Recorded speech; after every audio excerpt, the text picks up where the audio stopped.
And well, thanks for coming, first of all. Yeah. How are you doing today? I'm doing well.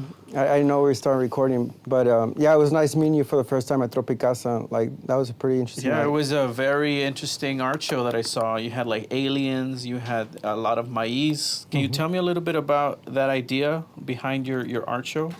Yeah, so coming back into the Valley, I tried to move back during COVID, in the height of the pandemic. I kind of burned myself out because I was like here running around and say, okay, so how can I expand like what I have to offer as an artist, activist, someone that's like contributing to grassroots initiatives to create like markets so we don't all feel like we're not essential workers. There's kind of like that, there's a lot of stuff going around the Valley that I didn't really agree with, as far as like, I feel it's like fear mongering in a sense. And a lot of my artists, friends, contemporaries, musicians that I grew up in the Valley, very proud people. And we do feel like we have a lot to offer, even if it comes from the money out of our pockets. And sometimes we are searching for like venues or certain avenues that can propel us to greater heights.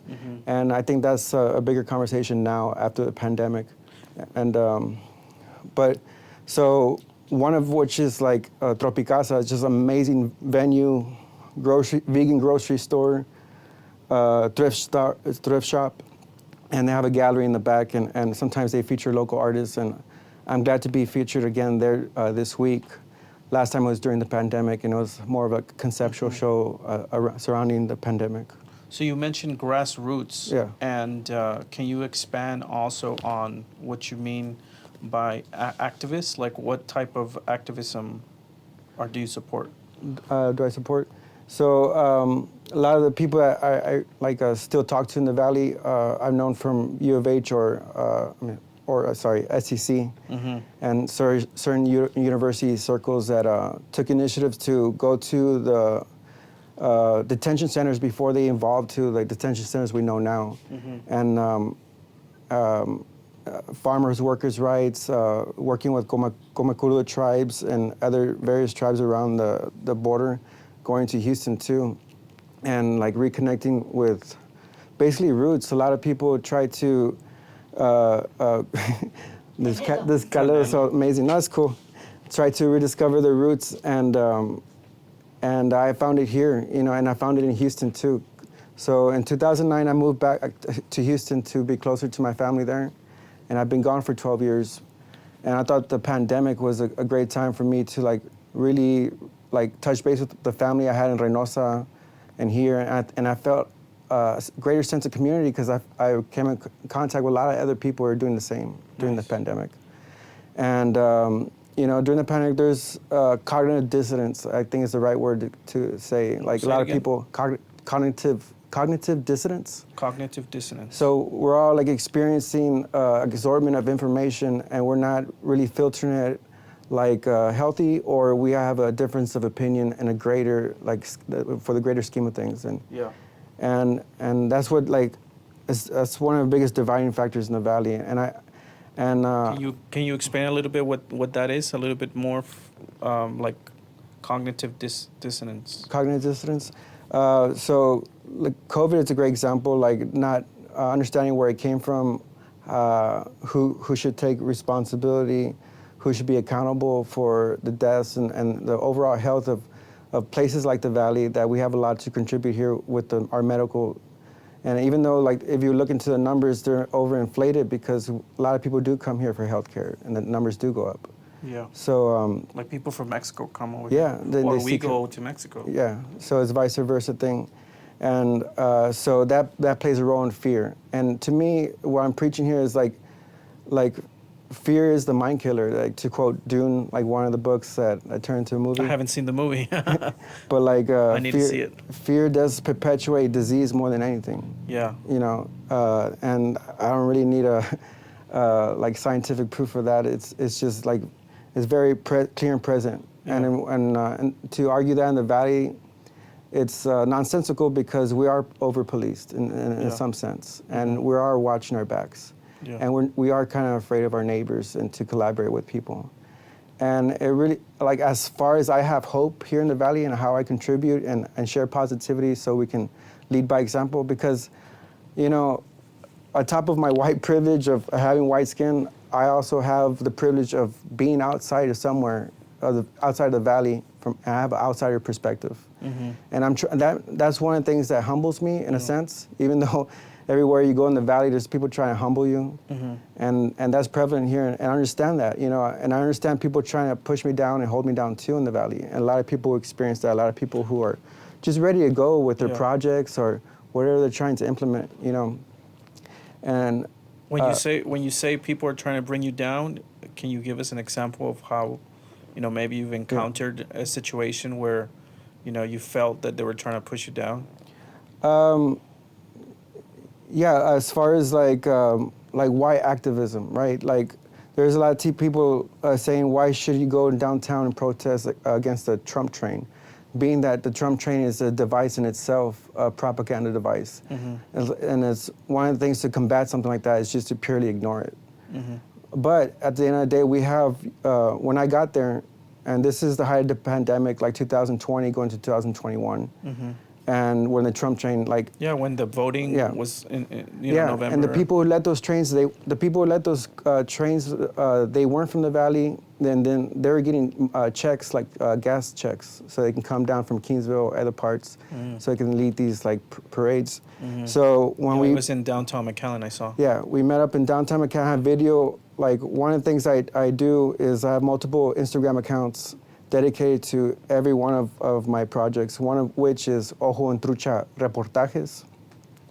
And what I do there is simply refilter news that would have gotten swept under the rug or deplatformed, and news that pertains to the Valley in a greater sense, you know. I have heard of Trucha. You guys were looking recently for a graphic designer, right? No, that's another Trucha. That's out of okay. Brownsville, and I'm glad they did their thing over there too, because there's power in words and there's power in numbers. What does Trucha mean exactly? So why I came up with Trucha like 3 years ago, it's probably going on 4 years ago. It was one of the biggest things I could do for my own personal mental health as an artist activist, and I had to separate everything that like really like fuels my passion into activism, really triggers me as I scroll. I try not to scroll too much, and I try to produce content more. Yeah. So I produce content more. A lot of people might think I'm on the internet a lot, but it really is me paying extra for my phone bill so I can produce and put out content a lot. Yeah.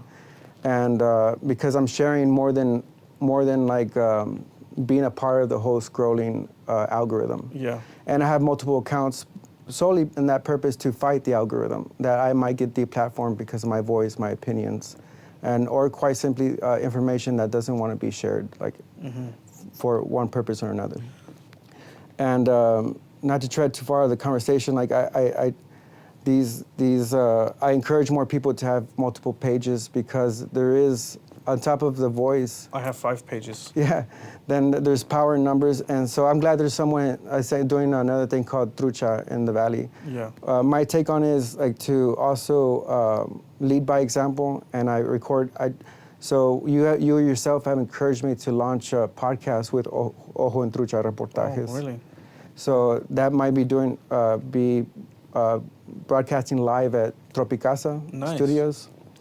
And I work with a lot of like DJs there, and we work together to produce sound. And so anyone needs sound and like really good DJs, like we for work events. really hard. We're very professional. What we do is sound setup. Yeah. Where we have constant shows at La Once and Monarcas.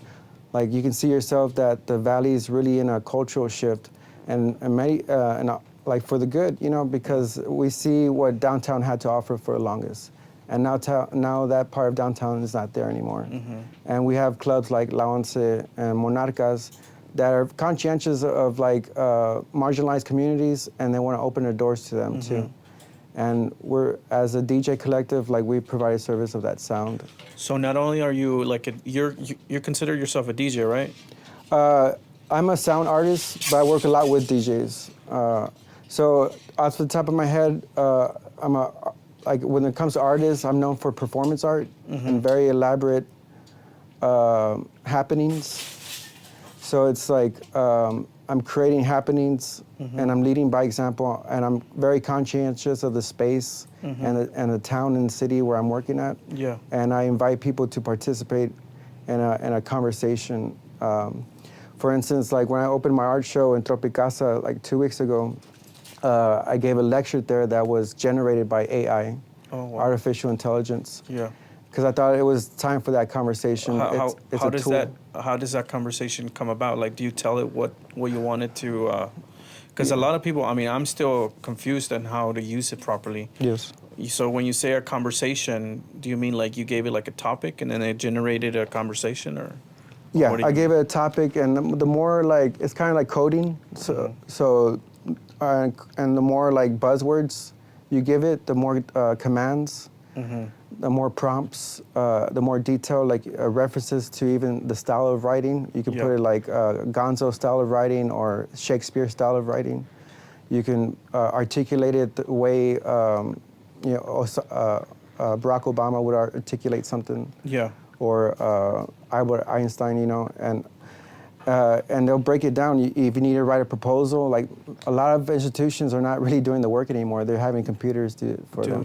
Wow. Like their thesis, their proposals,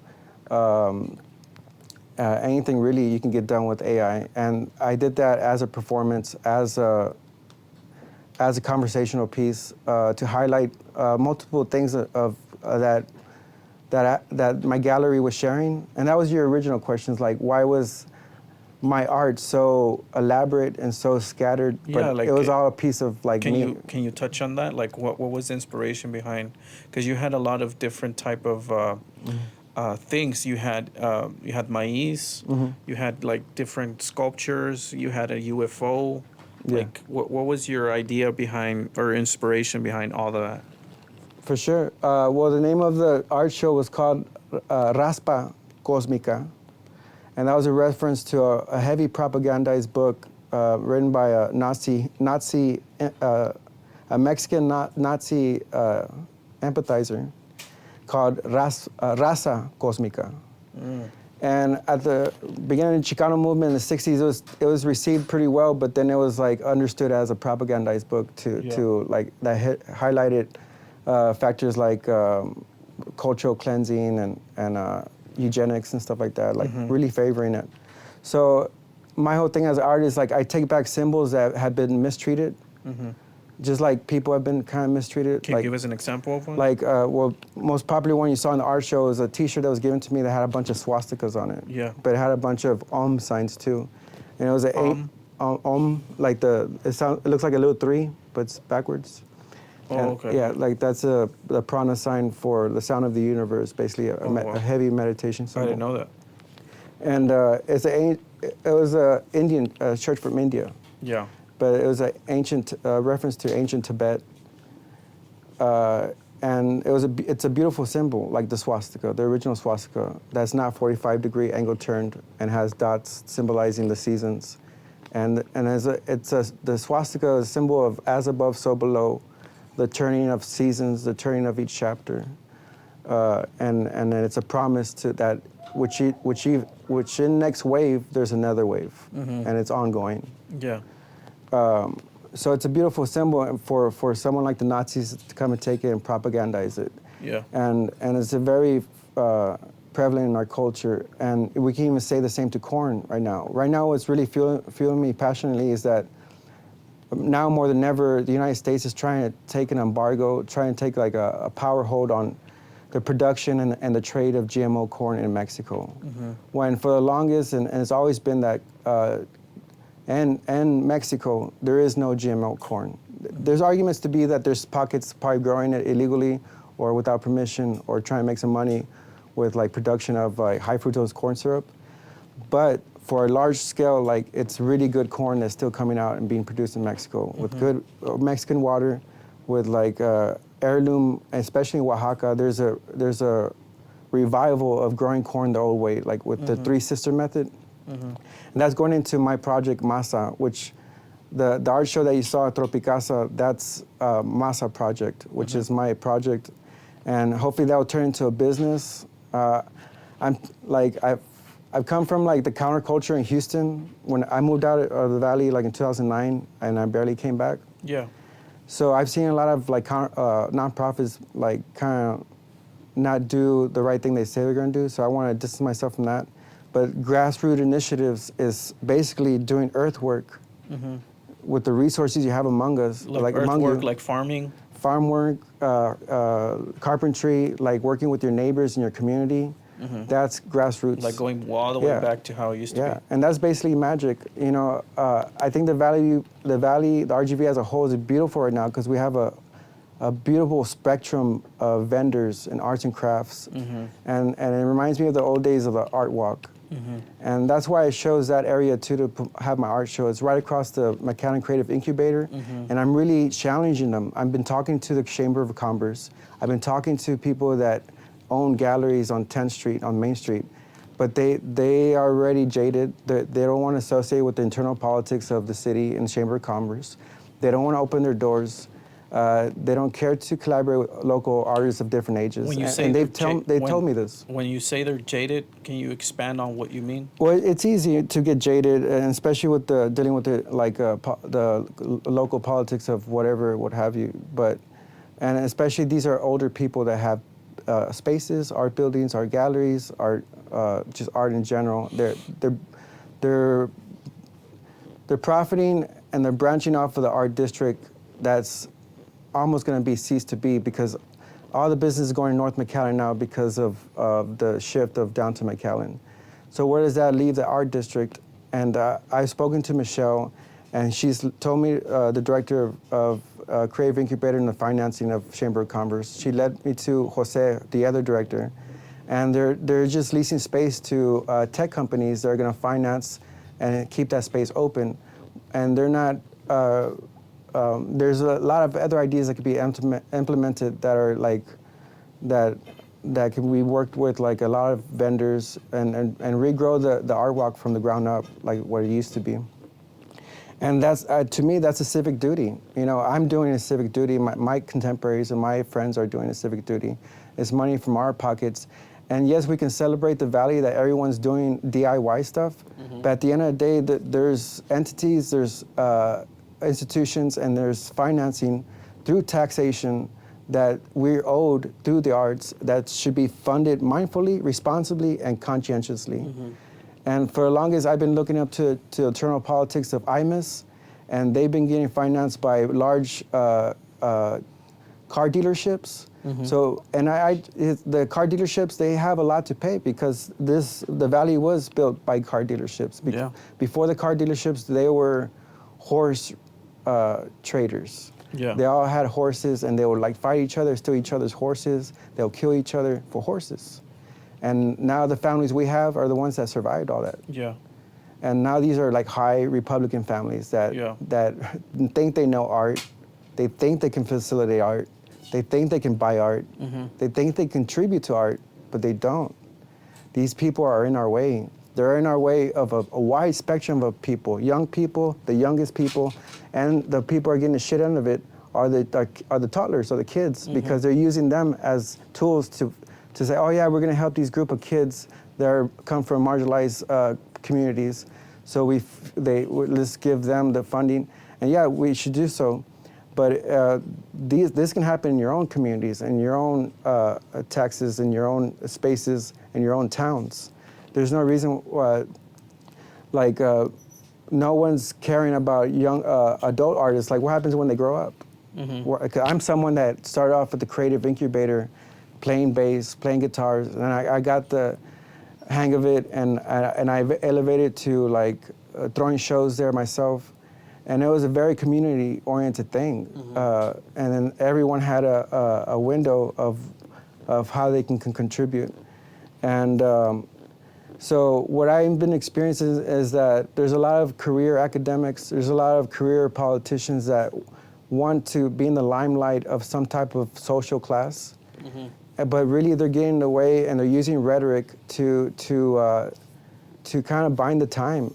And there's a long line of people that we don't want money. We want opportunity. We want space. We want murals. And I hear a lot of people talk about murals, but a lot of murals I've seen are coming out of the artist's pocket. Uriel, the artist, one of my best friends that were here, most of his murals come out of his pockets. I don't want to say all of them come out of his pocket. And he's doing a service to he's painting like all the best musicians. He's making it colorful. And making it colorful. And as an act of selflessness, because these are musicians that have already passed away, some of them. So we're paying tribute to them by the highest regard, which paint a mural. Ramon Ayala just got a water tower. And you know, I've seen Ramon Ayala do a lot of awesome stuff growing up in Hidalgo. Which is where you're from. Which is where I'm from. And I was primarily raised with my friends in Las Milpas, which is a small section in Hidalgo between FAR. Yeah. And that's, well, I want to talk about that a little bit because I named my project after Milpas, Las Milpas. So my project is called MASA. That's Milpa de Arte, Salud y Agricultura. And I've been doing each one of those things. I've been, ever since COVID, like a lot of my contemporaries got divorced. And a lot of my focus has been to myself, loving myself, understanding my purpose in life, my stride, and my own journey. And then at the same time, being mindful and conscientious of the space where I thrive in. Because I want my friends to thrive along with me in a higher sense. You know, I'm not a man of means and money, but a lot of the influence that I acquired, like growing popularity in Houston as an artist and musician, is influence that I got through basically working with magic and understanding light work, earth work, the quintessential things that earth and heaven gives us. And we start there. We really do start there. I can tell you a story about how I came back to the Valley 2 months ago with nothing, zero. And I had to start off all over again. And I used what I had on my hands, which is my own agency, my spirit, and magic. And I started off with an art show, and the art show allowed me to square a space, to put art on the wall, which is the highest form of magic. Of course. And then that allowed me to gain more influence. And yes, I am conscientious of my influence. A lot of people who are not conscientious of their influence is because they gained it easily through monetary gain, through influence of another person, a politician or some sort. Yeah. And I find those people to be the most crooked or the most need to be more spiritually aligned. Because I can tell you right now, I've been homeless for the past 3 years as well. But I wouldn't say home. Home is my body. Home is the Valley. Home is where my mom's at in Houston. But also America is my home. I really do claim the Americas as a whole. Yeah. And I've been seeing the dilapidation of our society in every city, because I don't want to have cognitive dissonance. I don't want to not know and not share. Yeah. I want to go there to that city that the water's fucked up and understand why it's fucked. And that inspired me to also like document everything I'm doing and put it in one particular location, and that's Masa. So Masa, arte, of course I've been doing art because I've been an artist for 12 years professionally. Salud, I've been studying meditation with my Indian community. It's a group of people from India that own a radio station, Fun Asia Radio in Dallas. And they're a group of meditators as well, and they host retreats. So you've been all over Texas? Yeah, all over Texas, mainly to like really feel the fabric. I'm also a brown beret. That goes into the activism part. I've been a brown beret since 2016. Oh, wow. Being that gave me discipline and being radical, being an anarchist, being a malcontent, someone that's very found a conducive sense of channeling my anger to something that's positive, channeling my rage to something that's intellectual. And that's through brown pride. You know, that's through understanding my roots, doing the work, anything from picking up trash in my community to planning out very elaborate music and art shows. Nice. And so the Salud is definitely going back to Milpa. Salud, I've been seeking out meditation, studying very dynamic forms of meditation, going to Sufism and certain parts of India that are not just passive, but you had to jump up and down, you had to yell like loud for 30 minutes, and really take out all the stuff that we put into our subconscious. Yeah. And our subconscious mind is very much what we need to implement and implement our shadow and integrate our shadow to understand ourselves completely. Because I care about the overall valley's health, you know, because mental health and the overall health is our first key, because we can work out our health, then we can work out how we can get outside our house and contribute to society, to our neighborhoods, and to the community around us. And COVID really put a lot of spotlight on mental health. What did you think? I was here with it. I probably lost my mind twice. There's one down the street from me in Las Milpas, and going too far, a mom called the cops on her son, a teenage son, because he was smoking too much weed during COVID. Really? And COVID, like marijuana, helps cabin fever. Cabin fever is when you have to stick in a certain small location for a certain, and you kind of start bouncing off the walls and getting cathartic and getting like restless. Marijuana helps with that. So that kid was probably helping himself by smoking weed and just like staying where he needs to be staying, or not going outside and causing trouble. The cops came, he had a BB gun on him. The cops shot him a couple of times just because he had a BB gun on him. Oh, wow. And he was trying to defend like his mom, and he did not even know that his mom called the cops on him. Oh, wow. And I mean, I can relate to that a lot. That because like my mom's Chicana from Houston, and my dad's from Reynosa. He's Mexicano, and I'm like very prideful of being Chicano Mexicano. Chicano being, and not a lot of people say that with pride, or people lose that phrase in the valley, and we tend. There's a lot of Chicanos in the valley, but a lot of the attention comes into the bigger cities, and bigger cities tend to scare away the Chicanos, because we find agency in smaller towns, like going from Westaco to Island, to Mission to Roma. Like that, Chicanos like to be left alone because there's just too much cops. It's bullshit. Yeah. So, but Chicanos cater to the overall tapestry of art and community, because quintessentially Chicanos are someone that didn't cut their roots at all, whatsoever. All the way back from the Olmecs to the Aztecs, they did not cut their roots at all. They remembered all that shit, either reading it or tapping into their own genetic makeup through psychotropic or mushrooms or holistic medicine. Wow. So everything that you're doing, what would you say would be the best outcome? Like, what are you trying to accomplish? What would be the best case scenario? Well, I call it a cultural revolution, on par with the spiritual revolution. And that's what the Valley needs, and I know in my heart that it needs that. I'm someone that's diagnosed autistic when I was younger, but my dad was very strict. He's a very disciplined man. He used to have a paddle. Every time I got out of line, he used to spank me 3 to 6 times, depending on what I did wrong. And I love that man. He lives in Reynosa right now. He's holding it down there. I feel like we should all hold it down in the Valley and Reynosa too. And I see a lot of change. There's a prophecy, a Hopi prophecy, that the autistic people are the people of the spectrum, the people of the rainbow. And there's no greater metaphor than the spectrum than a rainbow. And I think that's where we got it wrong. A lot of LGBTQ are autistic as well, but there's a big correlation there. A lot of people transitioning to a different gender, there's a big correlation there between autistic people and people that are transitioning. And we need to look into that, because that's on part mental health issue.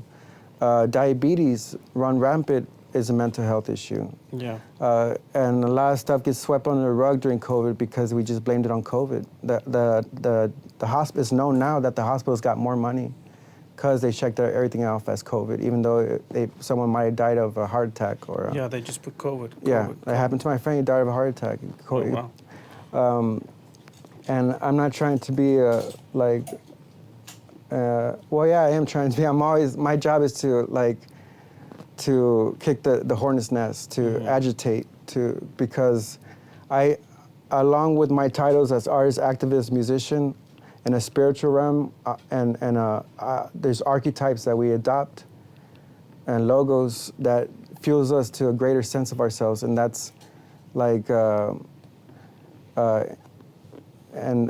tribes, we call it animism, and like coyote tribes. Like I come from coyote tribes. My mom's mother was a coyote that crossed over people, and that action comes from actually coyote tribes. Oh, wow. And the quintessential nature of a coyote is a trickster. And someone trickster is why coyote is a trickster is because he's semi-domesticated, not so much as like a wolf, wild like a wolf, and not so much domesticated like a dog, but he's in the middle. Oh, wow. And he's always playing tricks on the tribes, you know, and on the people. And I rediscovered that. I adopt the sense of like a jester, playful nature in my art. Yeah. Because like you never know which angle I'm coming from, because everyone's being taught a lesson. Like and no need to ego check me, because I'm being taught a lesson always at the same time, because that's the realm I live in, the realm that I'm always being humbled by a higher presence.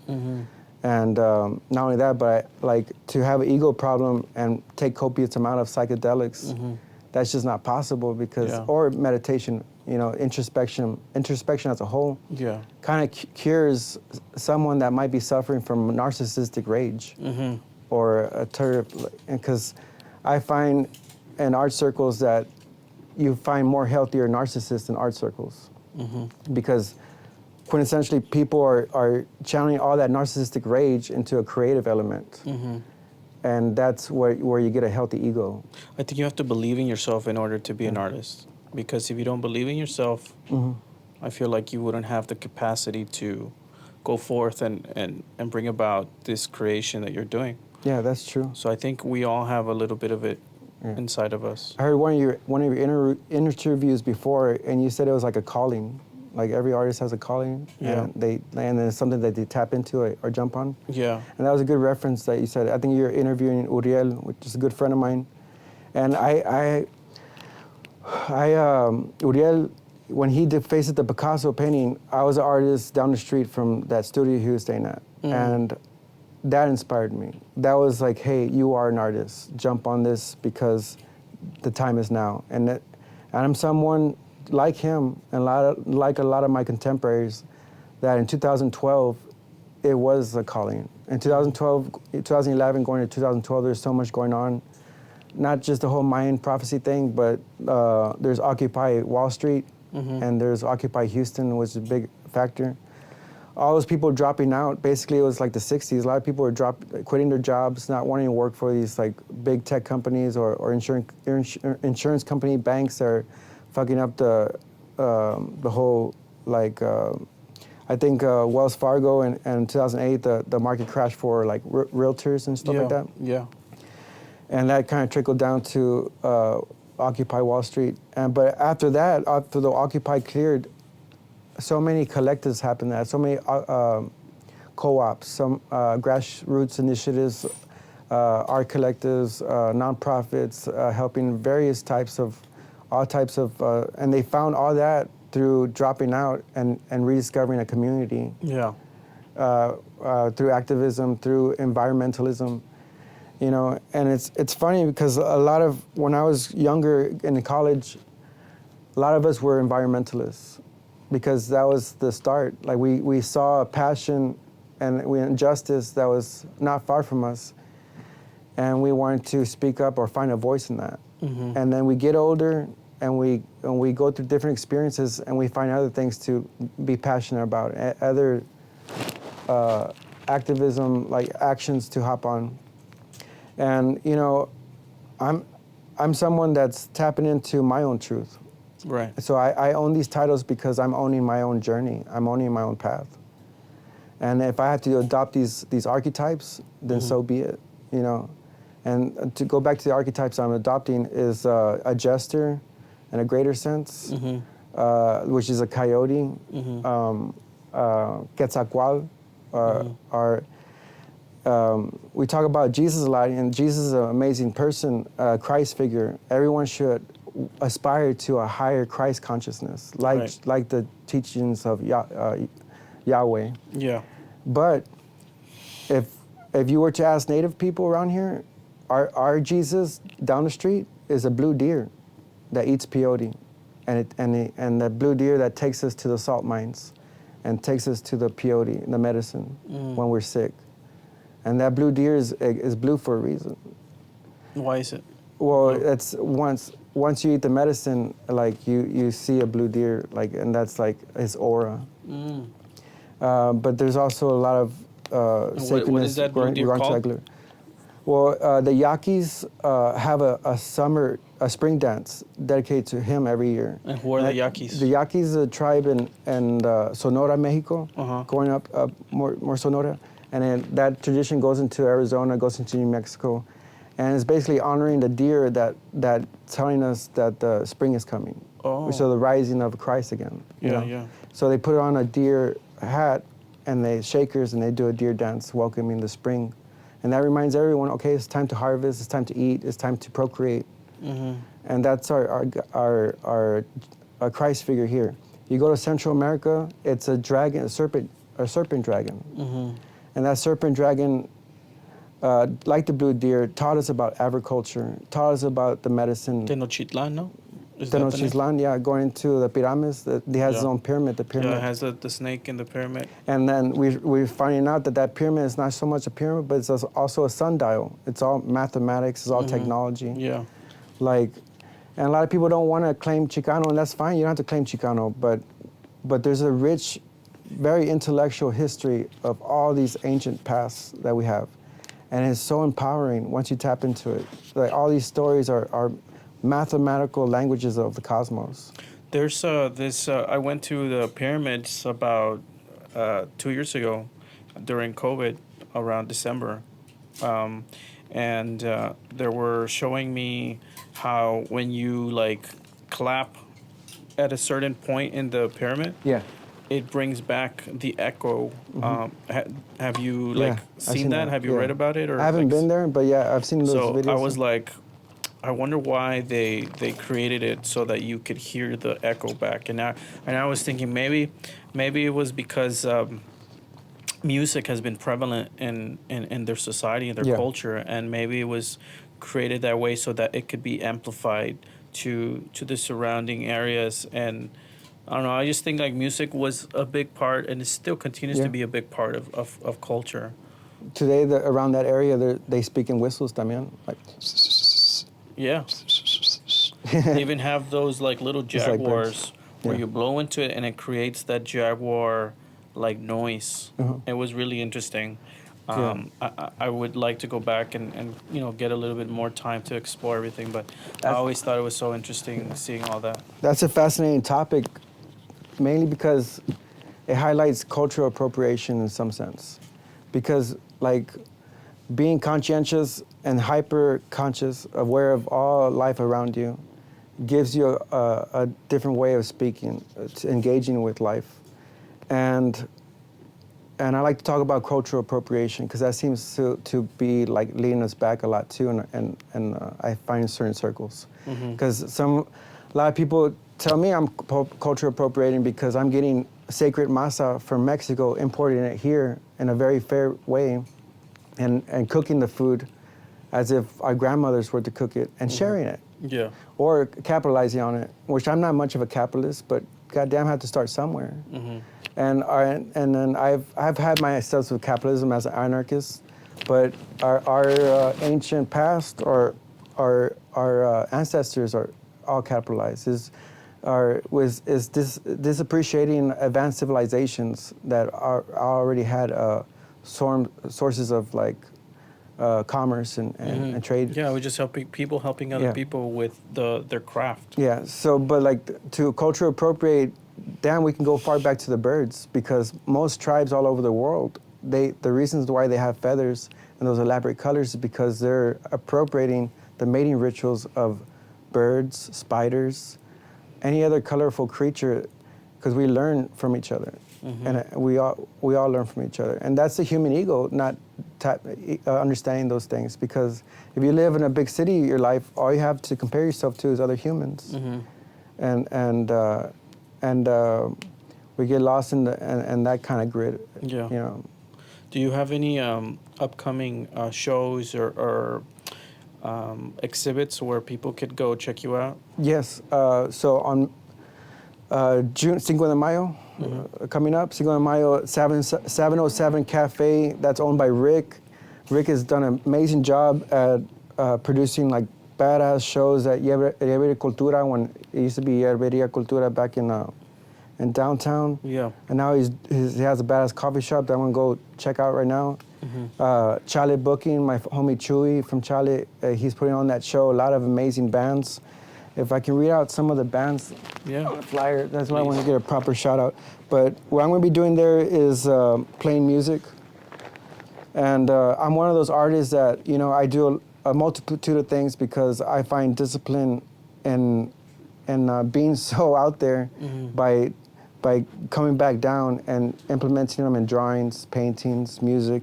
Nice. Crafting jewelry. I have copper jewelry here. Oh, you did all that? Yeah, it's copper jewelry. And when I meet other artists in the Valley that do the same thing I do, I understand where they're coming from because it never stops. Like creating, you know, once you're tapping into something that you're contributing, and you know is being appreciated, and the people around you, then it's an ongoing conversation of like. Of creating. So here's the show. It's called San Japón. It's kind of like celebrating like a fusion of Japanese and Mexican culture, but during Cinco de Mayo. So it's pretty wild. Nice. There's tacos. So the bands are going to be Moon Rabbit, Good Path. She's an awesome person. Good Path. She hosts the open mic on Tuesdays at Gremlin. Oh wow. I'm going to be opening up the set as Mono Rosa, Hijo de Cumbia. There's Pixie G, Monster Bohemio, and there's a badass band from San Antonio, this rap duo called Vermin the Villain. Oh wow. The Vermin the Villain. Yeah, I've heard of Monster Bohemio and Moon Rabbit. Yeah, and live music. There's a night market, coffee, tacos, you name it. All gonna be in Alamo 707 coffee shop. Nice. And after that. I still have. I'm planning a closing for my art show at Tropicasa, and it might be like a cumbia themed show. That's also a like neighborhood market type of closing. Yeah. And so like I just started a cooking job. Wow. I just jumped into this kitchen, and it's a brand new restaurant in North McAllen. I'm not gonna say the name of it, but. It's like they have a lot of restaurants around the valley. And so I've devoted a lot of my time to that. But do you like cooking? I like cooking. That's what I do mostly with Masa is I cook. I'm trying to get a cocina together, kind of like a commissary kitchen. Yeah.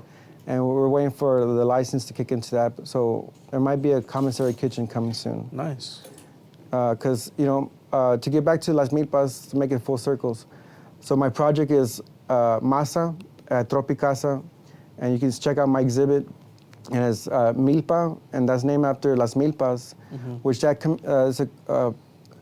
Milpas is so special to me because it is named after being a milpa, and a milpa was a whole community based off the cultivation and production of corn, or maize. Wow, I didn't know that. And a lot of those families were indigenous families, and they still live in that Las Milpas, and those are what makes up the identity of Las Milpas. Wow. Is those families that come from indigenous families that cultivated corn, had a relationship with the corn strain and that land. And now you got entities like FAR and Hidalgo coming to buy up the property.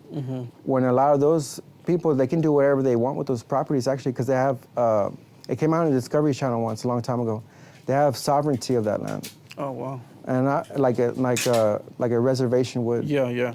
Like it's protected. It's protected. Wow. So I put that in the description just to remind people of where they're at, where their land to hold up, not to sell. Because I understand gentrification. Like in Houston, I grew up in North Central. That was like the hood inside of Houston. A lot of people say they're from Houston, but you have to be like in the end loop, inner loop to under Ado Bolote of living in a major city.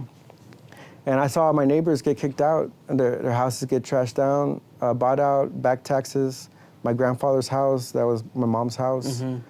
So gentrification is a thing, and I want to say shout out to Becca from Brownsville. She's the one that got arrested for graffiti and stop gentrification. And the cops went to arrest her illegally and like barged in her house, and that was very unnecessary and inhumane.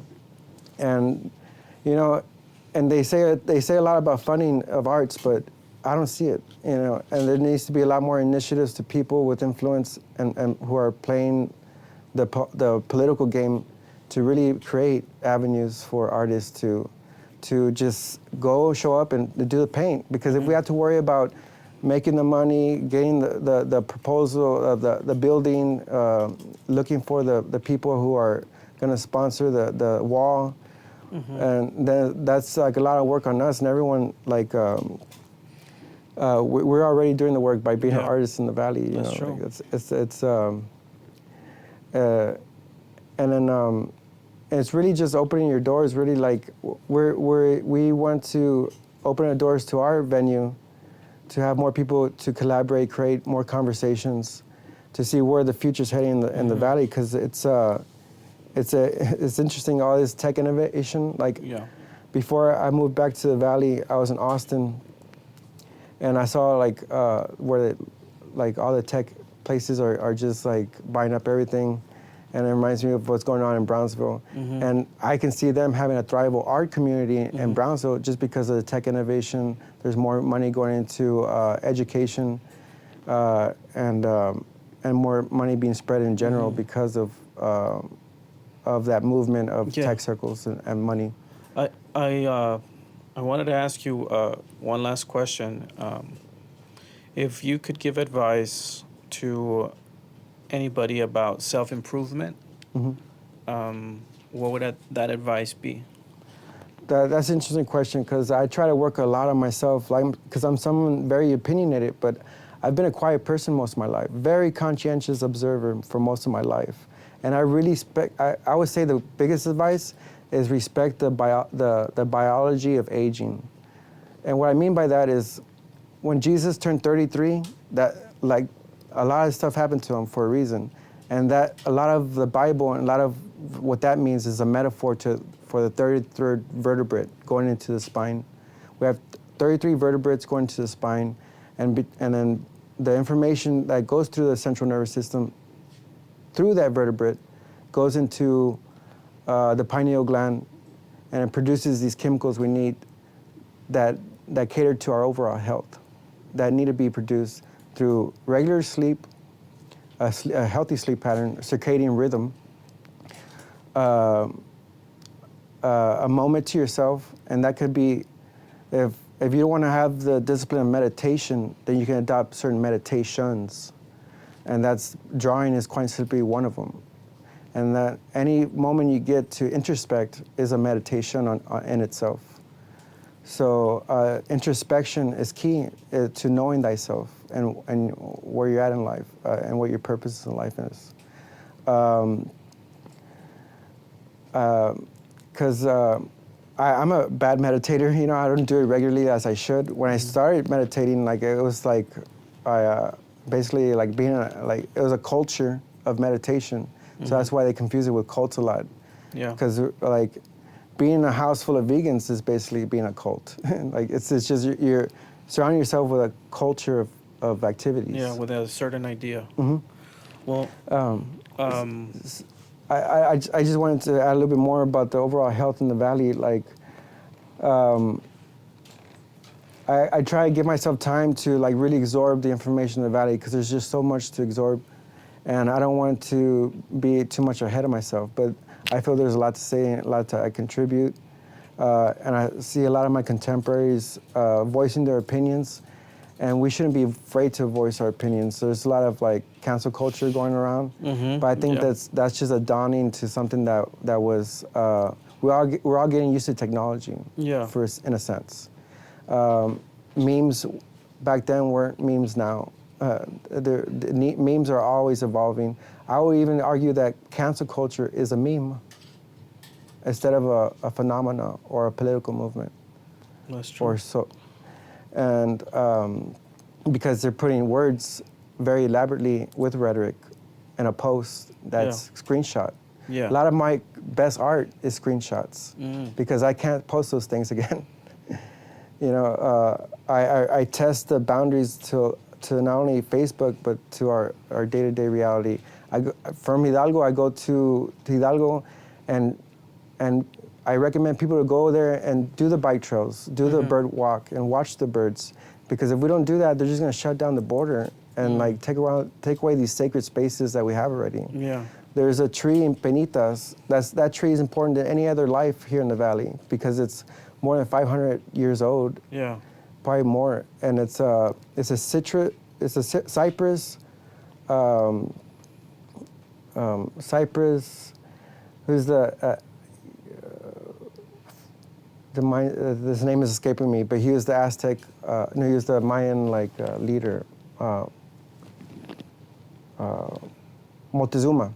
So Cypress Montezuma and Penitas, Google it, go visit it, hug it, spend time with it. It's a big ass tree, it's very old, it has life, all type of life like living in it. Oh, and they're about to close the border on it. They're about to pave another wall. Really? And it's on this side of the United States too. So why do that? Why hide the tree from us? Why destroy it? Yeah. Well, thank you so much for coming. I really appreciate your time spending here and talking to us a little bit about you. Thank you so much. Thank you very much. Thank you for your time. And I really enjoy the space here. Any of my friends come check out this amazing resale vintage store. And this kitty is worth it too. She just took a kindly to me. And please check out Tropicasa. We open our doors, and it's not just us. Our neighbors that are attached to the building is Black Honey, Nopalito Winery. You get the best wine, the best coffee, the best vegan food, all in one spot on 10th Street, downtown McAllen. And that's where you check out my art too. And thank you guys for tuning in and hearing me out. Appreciate it.